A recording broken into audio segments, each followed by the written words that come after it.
Hello everyone, and welcome back to Wicked Reading. Today I will be reading SCP-1488, partially roboticized Tortoises, Object Class Euclid. Instances of SCP-1488 were initially identified as individual specimens of Gophorus flavomarginatus, the Mexican giant tortoise, that had been augmented with electronic and mechanical components. However, larger-scale research has demonstrated that older instances have, on average, a greater instance of synthetic components than younger, that anomalous parents are capable of producing non-anomalous offspring, and that recent paleontological discoveries point to a species far more synthetic in composition than the one observable today. These findings, in addition to the sheer number of instances discovered, strongly suggest that the G. flavomarginatus species itself consists largely or entirely of robotic vehicles in varying states of assimilation, through means currently unknown, into the genus Gophorus. While the majority of giant tortoises evaluated for SCP-1488 are wholly biological, non-anomalous, and fully integrated into the Mapimi Basin's ecosystem, nearly 8.5% of specimens recovered thus far have been found to possess vestigial communication devices, compound metal spheres uniformly 18 millimeters in diameter, with a complex internal structure embedded beneath the highest point of the tortoise's shell. Nearly all the devices recovered appear to be operational, periodically emitting signals in the range. Although communication devices are by far the most common anomalies observed in instances of SCP-1488, they are often accompanied by one or more of the following components: one or more partially robotic limbs, subcarapacial solar arrays, series of graduated optical lenses, spectroscopic tubes showing traces of alpha particle emitters, digging or excavating tools, electrically actuated magnetic coils, drill machinery with cylindrical or coring bits. It should have been noted that the items above are invariably inoperative and in many cases only identifiable by shape. Incident 1488 Delta. On 1990, a massive increase in radio frequency activity was reported simultaneously by 2 of 3 active R3V-1488 units, as well as the SCP-1488 receiver array at Site 15, lasting a total of 132 seconds.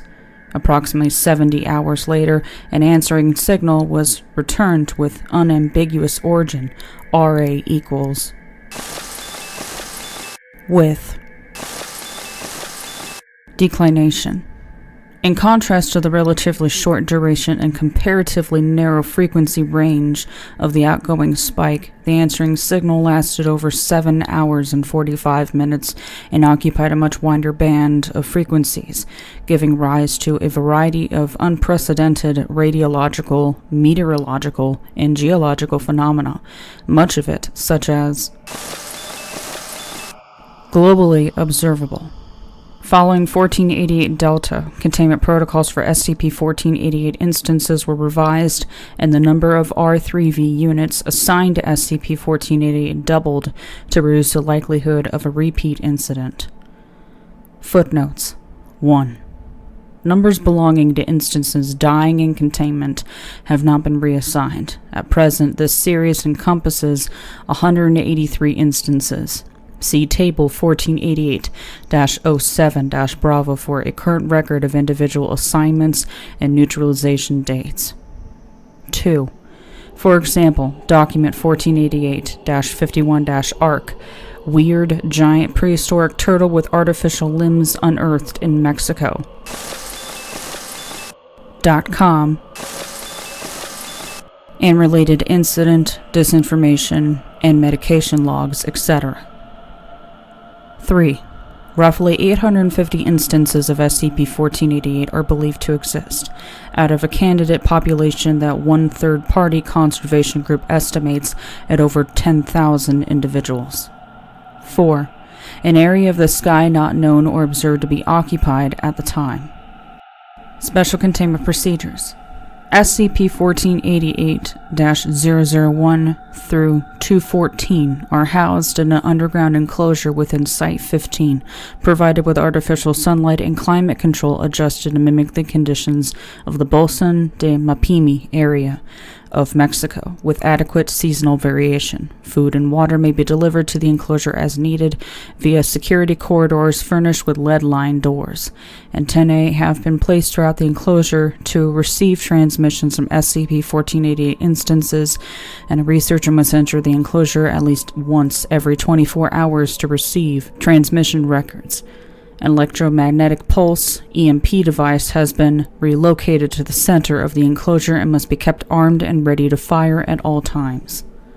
6 computer-operated robotic remote recovery vehicles, designated R3V-1488-1 through 6, have been deployed at various locations in northern Mexico and tasked with cataloging and retrieving SCP-1488 instances to either be tagged and released or else transported to Site-15 for SCP assignment.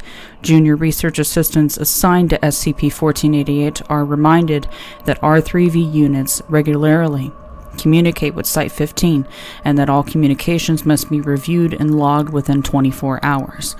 In light of the large number of SCP-1488 candidates still unaccounted for, 2 junior research assistants are regularly assigned to actively monitor online auction sites, wildlife sanctuaries, and unlicensed pet stores for potential SCP-1488 instances and notify project heads accordingly. With the species in question at the center of several conservation rewilding efforts, Foundation members have been embedded in at least one of the more prominent agencies overseeing each project.